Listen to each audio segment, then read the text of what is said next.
আসসালামু আলাইকুম প্রিয় দর্শক, ইতিমধ্যে কিন্তু আমাদের 5 জিবি ইন্টারনেট বোনাস চলে আসছে। আমি কিন্তু অলরেডি 5 জিবি পেয়ে গেছি। 2 জিবি কিনেছিলাম, তো এটা ডেট শেষ হয়ে গেছে।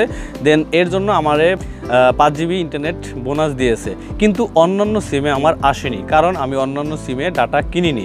তবে এই বোনাসটা যারা পাবেন তারা হলো যারা ডাটা কিনেছিলেন, যাদের মোবাইলে এমবি ছিল, ওই সিমেই বোনাস পাবেন, অন্য কোনো সিমে পাবেন না। এর কারণ এটাই যে আপনারা যারা ডাটা কিনেছিলেন, যেই সিমে ডাটা কিনেছিলেন সেই সিমেই কিন্তু আপনারা ইন্টারনেট বোনাসটি পাবেন। আদারওয়াইজ অন্য কোনো সিমে সেই বোনাসটা আপনারা পাবেন না, এবং সেই বোনাসের মেয়াদ মাত্র 3 দিন।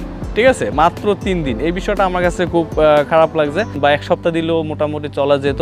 তো যারা যারা ইন্টারনেট বোনাসটি পেয়েছেন তারা অবশ্যই কমেন্ট বক্সে কমেন্ট করে জানিয়ে দেবেন, আর কারা কারা পান নাই তারাও কিন্তু ভিডিও নিচে কমেন্ট করে জানিয়ে দিবেন। তো এই ছিল মূলত আজকের এই ছোট্ট ভিডিওটি ভালো লাগলে লাইক দিবেন। তো ধন্যবাদ সবাইকে, ভালো থাকবেন, আল্লাহ হাফেজ, আসসালামু আলাইকুম।